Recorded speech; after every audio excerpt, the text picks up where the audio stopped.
Act automatic and we burst and squeeze and make 9/11 each emergency. Urgency, amber to red like the turning leaves. Oh, please let the hurt cease.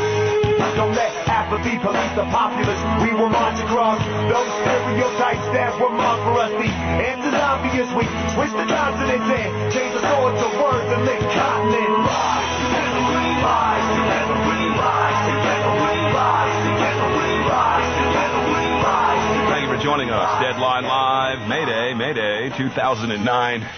AmericanFreedomRadio.com. I'm your narrator, tour guide, and radio gun, Jack Blood. Joining you, Adam Kokesh with us today. One of the websites you can find out about him is kokesh.blogspot.com. We're going to tell you about draftkokesh.com and kokeshforcongress.com. That is spelled Kokesh. Adam Kokesh, a great patriot and freedom fighter on our program today. Adam, really appreciate you being here with us. Let's talk about you're running for U.S. Congress, right, in New Mexico? Yeah, well, hey, it's my pleasure, man. But since you already let the cat out of the bag, you want to give me a minute to read the official announcement here? I think you should. All right. My fellow patriots, thank you for all you have done to help me in my journey over the past years. It has been an honor to stand shoulder to shoulder with you. Slowly but surely, in our struggle for freedom from authoritarianism, we are making progress. As long as we continue to hang together, we will not hang separately. After leaving the Marine Corps, I joined the monumental fight to end the occupations of Iraq and Afghanistan, bring our troops home to defend America, and restore constitutional foreign policy. Having won the public to our side, it is time to take the fight to the Capitol, to the real enemies of the Constitution. Posturing against war while voting to fund it is unacceptable. Tragically, we still have a government that behaves like it owns us rather than serves us. Since I was first politically active, people have been encouraging me to run for Congress, including a recent effort to draft me to run, draftkokesh.com. We need rallying points to keep our movement invigorated and growing, and if a run for Congress from my hometown of Santa Fe can serve as one, I will gladly step up. In that spirit, I am excited to announce the formation of the Kokesh for Congress Exploratory Committee. While I am asking for your financial support in this effort, I want to make it clear that I'm willing to make the personal sacrifices necessary to raise the standard of our national leadership.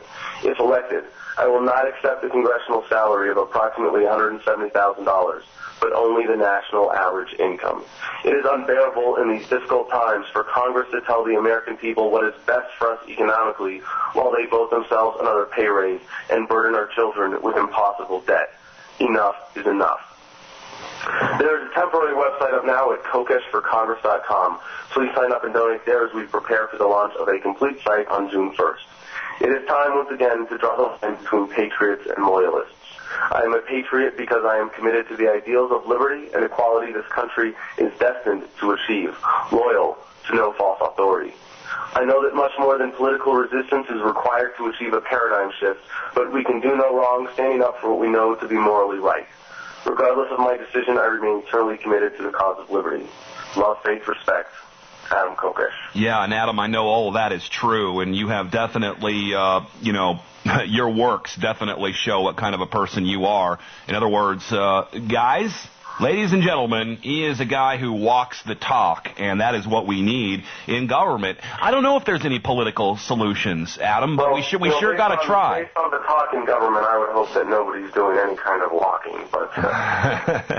We have to try, though. I mean, we're running candidates here in Texas. I'm sure you know Deborah Medina, who is a great supporter of Ron Paul. Signed up with her as well. And then Barry Cooper, who was on the show with us last week, who is notorious, ex-cop who goes out and does sting operations on police to reveal how unethical they might be, running for Attorney General here. House, I saw the article about him in, I think it was, not High Times, but what was it, Marijuana Magazine? Yeah, he's a big marijuana supporter.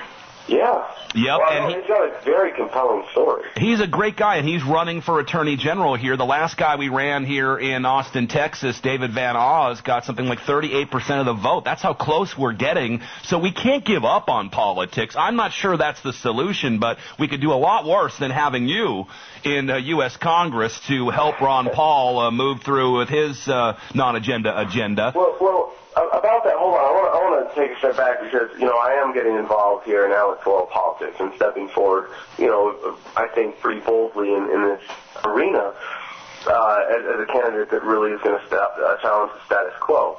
But like I said in that announcement, it's not about, it's about a paradigm shift. We're not calling for anything less than a revolution here. The revolution, and remember, we say with love. But, when we get that revolution, that revolution of values and understanding and commitment to morality and liberty, then it will be reflected in our governance or lack thereof one way or another. I'm not really worried about that. When there are certain injustices of statism, in war and in the police state and in, the theft that is our system of taxation, that are really cruel injustices that I want to take on and stop. But in the bigger picture of our movement, what we're working towards is a paradigm shift. And, being in the political arena is just one way to help spread the message that is essential to achieving that. Yeah. I'd like to shift to the end of all paradigms, just what I say on my show on a regular basis. Are you running Republican, Democrat, Independent? How are you doing it? Well, I have not committed yet. And I have not ruled out any possibilities. Yeah. I think that the message is definitely broader than any political party, and that's what we're doing with this exploratory process, is seeing what kind of base of support we can build, and if it's up to the challenge, it's definitely a winnable race for me in this district in 2010. It's definitely a winnable race, but we got to see where that support comes, where it manifests locally, where it manifests nationally, what kind of money we can raise right now, and and then we'll decide, at that point what party I would run with if we're ready to move forward and cross the Rubicon. But it's the message, and the principles that I stand for are more important than a party label, and I think everybody who supports me understands that. Yeah. And if you declare early with the party and you just say, well, this is my strategic choice, it could be premature and you miss an opportunity where it could be more effective to be somewhere else. And, you lose half your audience. That's the reality of it.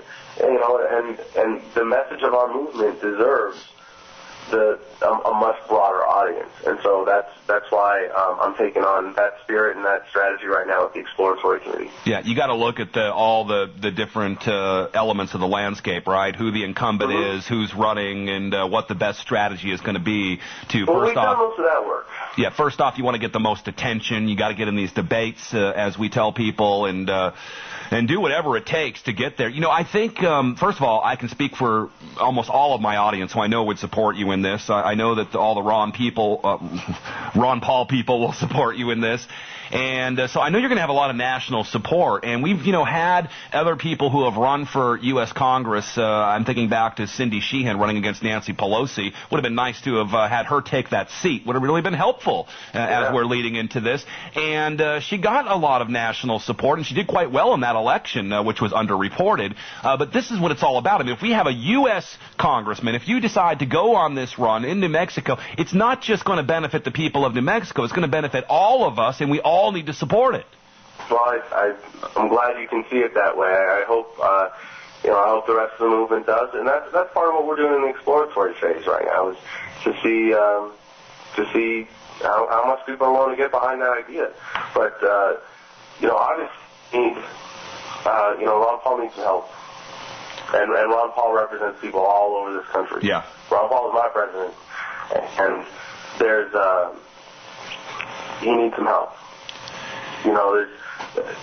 There's only so much one man can do there, and if there's 435 seats, we need to take a few back. Yeah, let's talk about that a little bit when we come back from the break, because he does need help, but he's doing a lot better after that presidential run. I know a lot of people really poo-pooed it, and, oh, man, that didn't work out very good. I happen to think it worked out great. One of the evidences of that is the massive co-sponsorship for 1207, which looks like it might go to the floor for vote. His first bill to get voted on. We are making some progression here. Stay tuned.